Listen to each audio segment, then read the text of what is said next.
Welcome back to All This Math. This is Professor Parker, and I got Frantz Fanon with me today. This is my Frantz Fanon t-shirt.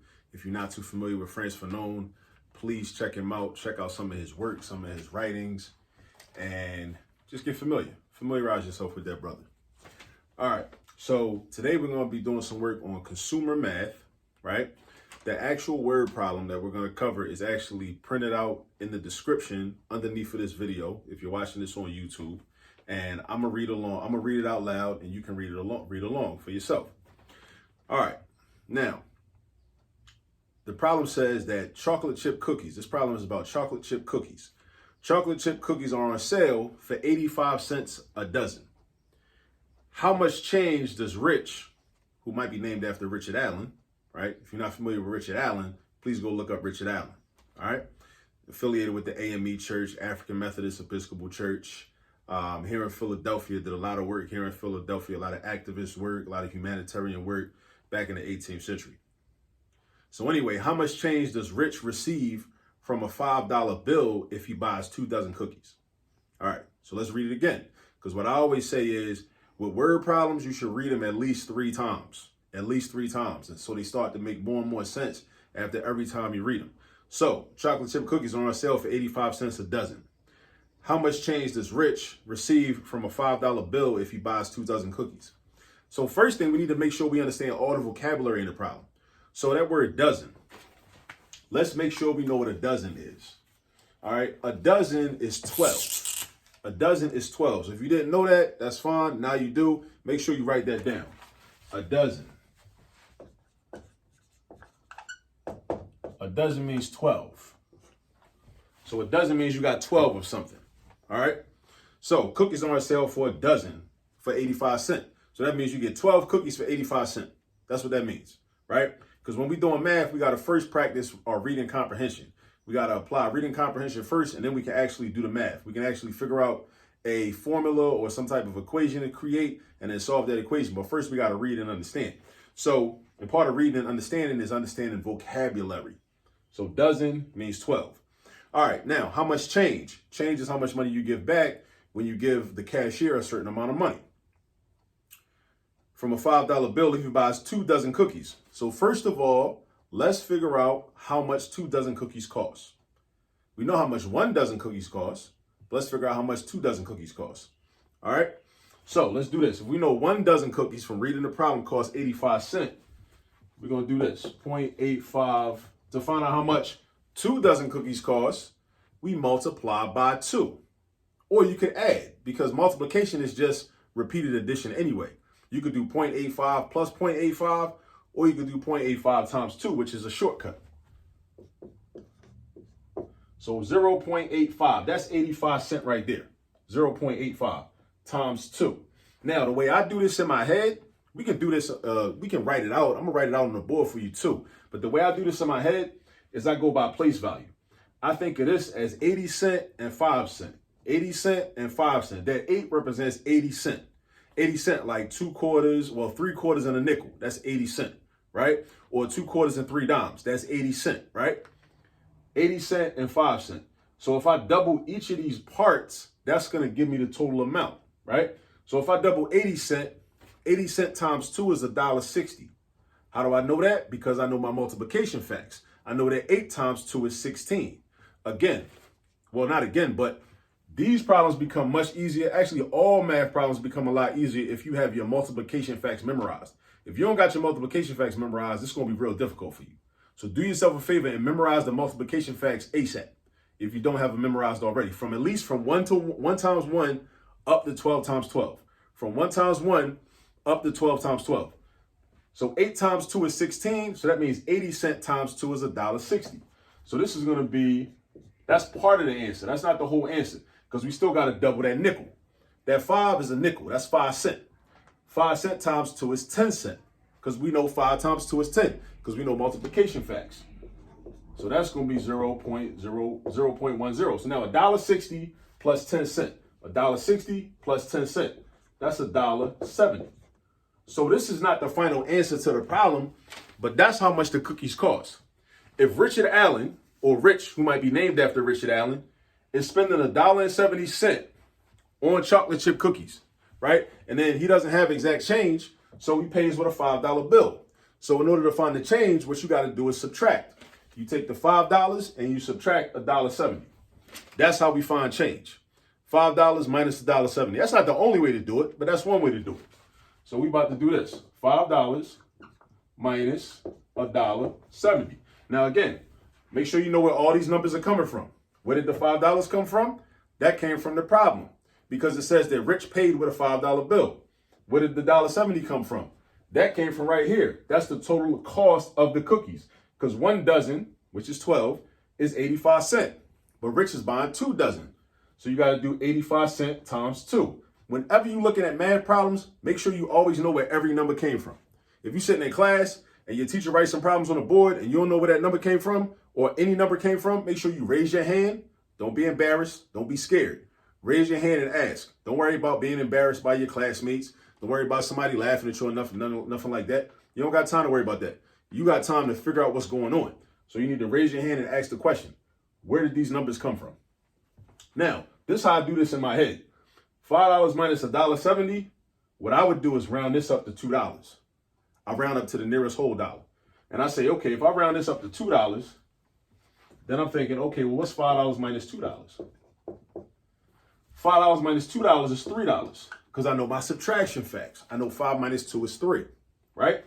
And then I say, okay, well, what's the difference between $2 and $1.70? $2 and $1.70 is 30 cents. Because $2 minus $1.70 is 30 cents. Because the difference to get from $1.70 up to $2, you would have to add 30 cents. So that means that $2 minus $1.70 is also 30 cents. So what did I just do? I did this. I did $2 minus the $1.70, right? Which is 0.30. That's 30 cents. So this is $3 and this is 30 cents. Now this is how I do mental math. Like when I'm shopping and I'm out and about in the world and I'm shopping, I'm doing mental math like this. If I wanted to spend $1.70 and all I had was $5 and I want to calculate my change before I get to the cashier, before I get to the register, right? Because I want to know what I should expect. Because I don't want them to tell me something crazy and then I'm like, and I get ripped off or something. So I like to do the math on my own. And that's what I suggest you learn how to do. Do the math on your own so you never get taken advantage of when you go shopping, right? So I would round, like I said, I'll round this up to $2. And this is not the only way to do it, but this is one way to do it, right? So I round this up to $2 and I do 5 minus 2. So that's $3. That's a $3 difference, right? But that's not all my change, because remember, I rounded up to $2. So I got to find the difference between $1.70 and $2, which is 30 cents. So I got to put these two together. So you put them together and you get $3.30. And that's the amount of change you should get if you buy 2 dozen cookies. Now, this is how I do it mentally. But what if I wanted to do it like, what if you had to do it like for your teacher or something to show how to write it out, how to write out the subtraction?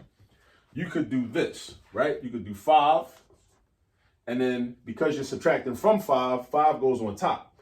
5 is what we call the menu end in the subtraction problem.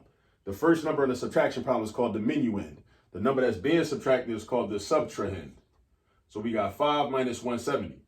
Now this looks weird. This has 3 digits in it, 1, 7, and 0. This only has 1. We can make it look like that by just adding 2 zeros. Or not adding, but attaching 2 zeros. 5 is the same thing as 5.00. Now they both have 3 digits. All right. So now, if we want to subtract, we start at the far right. 0 minus 0 is just 0. Now, here's where we run into a problem if we use this method. 0 is less than 7. Your top number needs to be equal to or greater than the bottom number in order to use this method. Again, your top number must be equal to or greater than the bottom number in order to use this method. 0 is less than 7. So we're going to do something called regrouping. Some people call it borrowing. All right.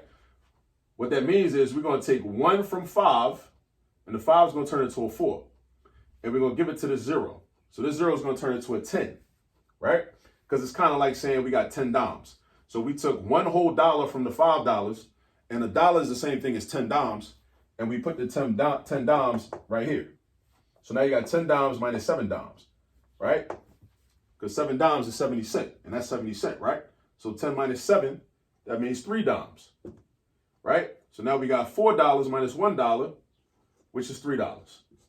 So that's another way to get this answer, $3.30, $3.30, $3.30. So if Rich goes shopping, he wants to buy 2 dozen cookies. The cookies are 85 cents per dozen. He gets 2 of them. He knows that's $1.70. Now, let me show you this. I'll show you this too real quick also. So I did this mentally, but if we want to do this, I want to show you the manual written out way to do multiplication. It's a lot of ways to do that too. But one of the ways looks like this. So let's say I do 0.85, right? And I multiply it by 2. I put the 2 down here to the far right. This is what we call the traditional standard algorithm way of doing multiplication, right? So I got 2 times 5, which is 10. I write the 0 from the ones place and I carry the 1 to the next place in the problem. Then I do 2 times 8, which is 16. Again, you need to know your multiplication facts. You need to know your multiplication facts. So 2 times 8 is 16. 16 plus 1 is 17.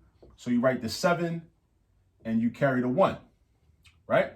Then you do 2 times 0, right? Which is 0. 0 plus 1 is 1. Now, that says 170. But when we do multiplication with numbers that have decimal points in them, or we're dealing with decimals, we got to deal with those decimal points.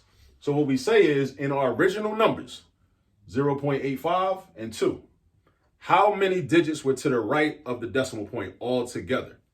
So 2 doesn't have any numbers to the right of the decimal point, because 2 don't even have a decimal point written. It's an invisible one right there, but we look at that as not having a decimal point.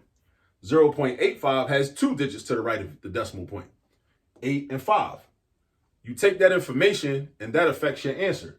If altogether the numbers that you was multiplying, and listen very carefully to this and even write it down, I suggest.